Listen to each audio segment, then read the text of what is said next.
नमस्कार सर्वांना, श्री स्वामी समर्थ. मी स्वाती आपलं स्वामीचरण या यूट्यूब चॅनलमध्ये अगदी मनापासून स्वागत करते. 29 जून या दिवशी वार आहे सोमवार आणि वटपौर्णिमा आली आहे. तर ही वटपौर्णिमा आपल्या प्रत्येक स्त्रियांसाठी एका सणापेक्षाही मौल्यवान असते.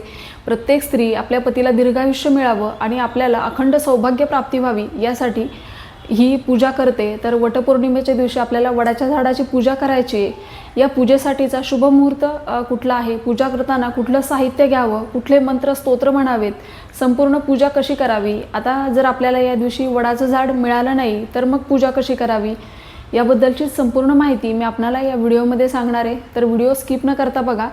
29 तारखेला म्हणजे सोमवारी पौर्णिमा प्रारंभ होतोय. तो पहाटे 3:08 पौर्णिमा प्रारंभ होतोय आणि पौर्णिमा समाप्ती ही मंगळवारी पहाटे होतीये. म्हणजे पौर्णिमा तिथी ही सोमवारी अगदी पहाटेपासून ते संपूर्ण दिवस आणि संपूर्ण रात्र आपल्याला मिळणार आहे.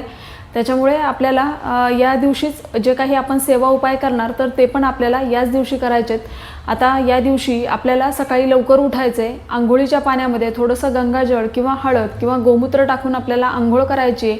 आणि या दिवशी आपल्याला ओम नमो भगवते वासुदेवाय या मंत्राचा दिवसभर जेवढा शक्य होईल तेवढा आपल्याला जप करायचा आहे.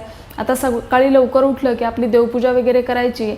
आता काही ठिकाणी पुरणाचा नैवेद्य हा वडाला दाखवला जातो किंवा साखर किंवा शिरा असा गोडाचा पदार्थ तुम्ही नैवेद्य म्हणून ठेवू शकता. तर या दिवशी जर तुमच्याकडे पुरणपोळी करण्याची प्रथा असेल तर तुम्ही पुरणपोळी करावी. आपल्याला आपल्या मुख्य दरवाजावर या दिवशी पौर्णिमा आहे तर रांगोळी काढायची, दिवा लावायचा आहे, उंबरठ्याला हळदीचं लेपन करायचं आहे. आणि बघा, पूजेचा शुभ मुहूर्त हा अगदी सकाळी 6 पासून आहे, पण राहुकाळ पण आहे. तर त्यामुळे आपण स्क्रीनवर जो पूजेचा शुभ मुहूर्त दिसतोय त्या वेळेमध्ये पूजा करा. आणि सकाळी 6:30 ते 9 हा राहुकाळ आहे. तर या काळामध्ये आपण कुठलंही शुभ कार्य करत नाही. तर शक्य झालं तर हा काळ पूजेसाठी वर्ज्य करा. या काळामध्ये पूजा करू नका.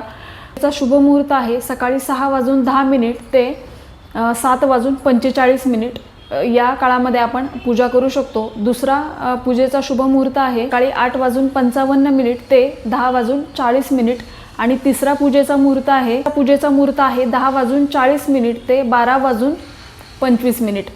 तर या काळामध्ये सुद्धा आपण पूजा करू शकतो. आणि पौर्णिमा दिवसभर आहे, पण आपल्याला जेवढं शक्य होईल तेवढं सकाळी पूजा करण्याचा प्रयत्न करा. म्हणजे अगदी 12च्या आतमध्ये आपण पूजा करून घ्या.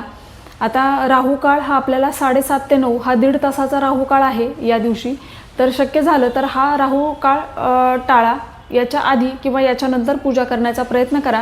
अगदी तुम्ही वर्किंग वुमन असाल, ऑफिसला जाणारे असाल तरी अगदी सकाळी 6:10 नंतर मुहूर्त सुरू होतोय. तर त्या वेळेत तुम्ही पूजा करू शकता. तर ही शुभ वेळ पाळण्याचा प्रयत्न करा. आणि अगदीच त्या वेळेत नाही जमलं तर आपल्याला ज्या वेळेस शक्य होईल त्यावेळेस आपण पूजा करायची आहे.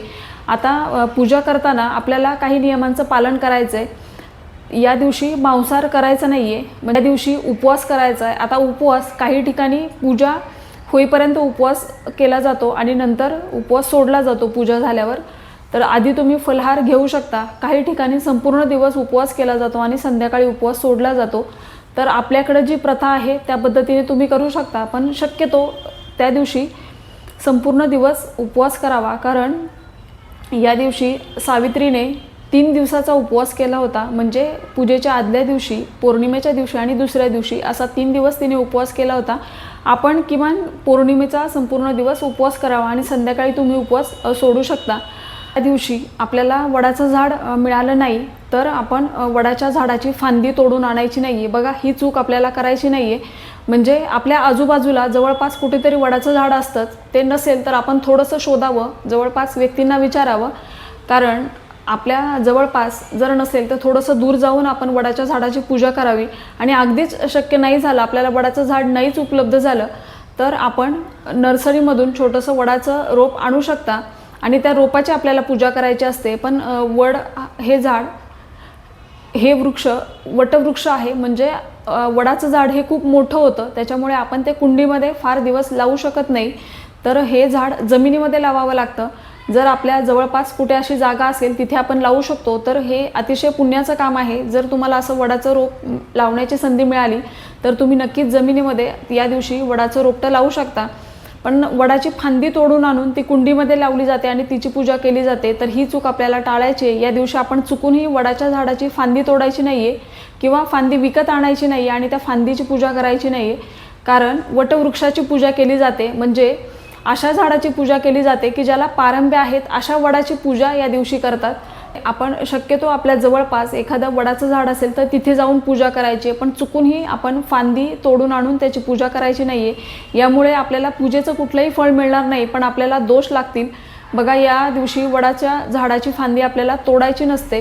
जर आपल्याला वडाचं छोटं रोपटंही जर नाही मिळालं तर त्या झाडाचं चित्र काढून त्याची श्रद्धेने पूजा करू शकतो, कारण आपली इथे श्रद्धा महत्त्वाची आहे.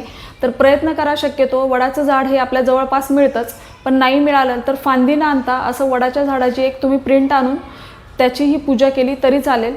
तर आता पुढे मी व्हिडिओमध्ये आपल्याला दाखवणार आहे की वडाच्या झाडाची पूजा कशी करायची.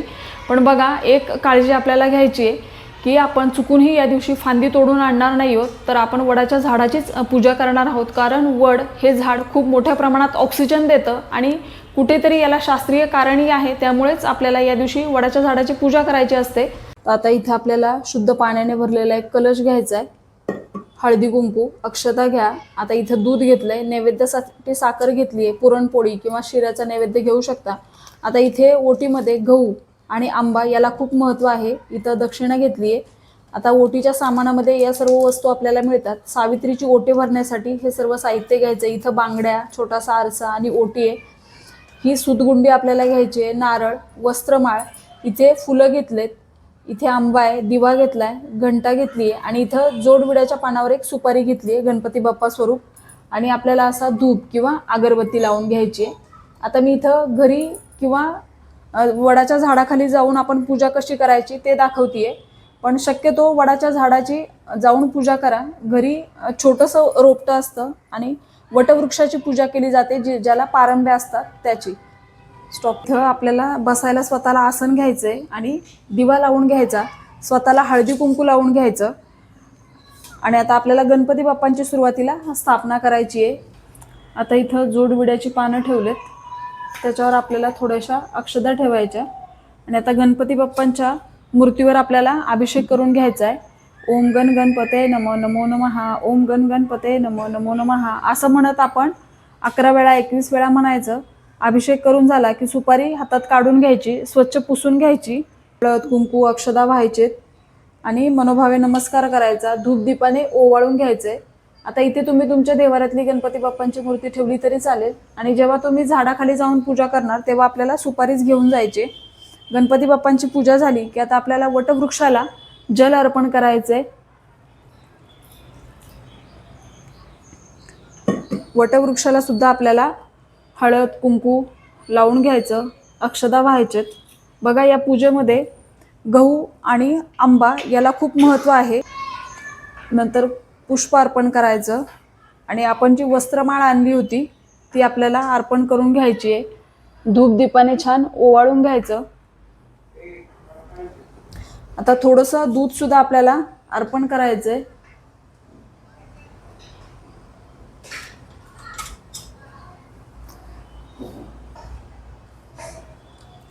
नंतर जी आपली ओटी आहे ती आपल्याला ओटी इथे ठेवायची आहे आणि ओटीमध्ये आपल्याला दक्षिणा ठेवायची, थोडेसे गहू ओटीमध्ये ठेवायचे आणि आंबा ठेवायचा. बघा, आंब्याला खूप महत्त्व आहे, तर आंबा आपण नक्की ठेवा.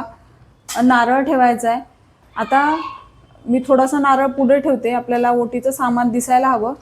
तर आता इथं आपण सवाष्ण स्त्रियांची जेव्हा ओटी भरणार तेव्हा आपल्याला आंबा आणि गहू यानेच आपल्याला ओटी भरायची आहे. 5 तरी सवाष्ण स्त्रियांची आपल्याला ओटी भरायची असते संपूर्ण पूजा झाल्यावर. आता आपण घंटानाद करायचा आणि गणपती बाप्पांना आपल्याला साखरेचा नैवेद्य दाखवून घ्यायचा आहे. चौकोन काढायचा भरीव पाण्याने आणि त्याच्यावरती साखरेची वाटी ठेवून 3 वेळा आपल्याला पाणी फिरवायचं आहे. आता ही आपली संपूर्ण पूजा झाली की मग ही जी सूतगुंडी आहे तर ती आपल्याला वटवृक्षाला गुंडाळायची असते. आणि प्रदक्षिणा घालायच्या असतात. तर आता प्रदक्षिणा घालताना आपण एक मंत्र म्हणायचा आहे, तर तो मी स्क्रीनवर देईन. पण आता जेव्हा आपण हे गुंडाळणार तर आपल्याला असे 7 प्रदक्षिणा आपल्याला घालायच्या असतात. आणि आता 7 प्रदक्षिणा आपल्या पूर्ण होणार तेव्हा जी उरलेली सुतगुंडी आहे ती आपल्याला याच्यातच सोडून द्यायची आहे. आपल्याला धागा तोडायचा नाहीये. ही एक काळजी घ्या की बघा 7 प्रदक्षिणा झाल्यावर ही सुतगुंडी आपल्याला याच्यातच ठेवून द्यायची, ती तोडायची नाही. भले तुम्ही मंदिरामध्ये पूजा करा जाऊन वटवृक्षाची किंवा अशी घरामध्ये करा, पण आपल्याला सुतगुंडी तोडायची नाहीये. तर अशी अगदी साध्या सोप्या पद्धतीने आपली पूजा होते. नंतर आपण स्त्रियांना हळदी कुंकू लावायचं आणि आंबा आणि गहू याने किमान 5 स्त्रियांची आपल्याला ओटी भरायची. आता प्रदक्षिणा घालताना जर सुतगुंडीचा धागा मध्येच कट झाला तर घाबरून जायचं नाही. आपण परत पहिल्यापासून प्रदक्षिणा घालायचेत आणि नवीन धागा बांधून परत आपण पहिल्यापासून प्रदक्षिणा घालायचेत. आता संपूर्ण पूजा झाली की आपल्याला आरती करायची आहे आणि कथा वाचायची आहे. ही पूजा तुम्ही एकत्र सगळ्या मैत्रिणी येऊन सुद्धा करू शकता. मंदिरामध्ये किंवा घरी सुद्धा करता येते जर मंदिरात जाऊन शक्य नसेल करणं तर. आता जर आपण घरी पूजा केली तर पूजेमध्ये नारळ किंवा आंबा, ओटीचं सामान किंवा गहू वापरले ते आपण स्वतः घरी प्रसाद म्हणून खायचे. आणि जर आपण बाहेर जाऊन पूजा केली तर ते साहित्य आपल्याला तिथेच ठेवून यायचं असतं.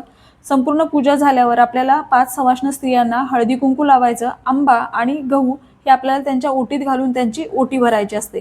तर अशी अगदी मनोभावे आपल्याला सावित्रीची आणि वटवृक्षाची एकत्रित पूजा करायची आहे. तर ही छोटीशी पण तितकीच महत्त्वाची माहिती जी मला तुमच्यापर्यंत पोहोचवायची होती. व्हिडिओ आवडला असेल तर व्हिडिओला लाईक करा, शेअर करा, सबस्क्राईब करा. भेटूया अशाच एका नवीन व्हिडिओसोबत. तोपर्यंत सर्वांना श्री स्वामी समर्थ.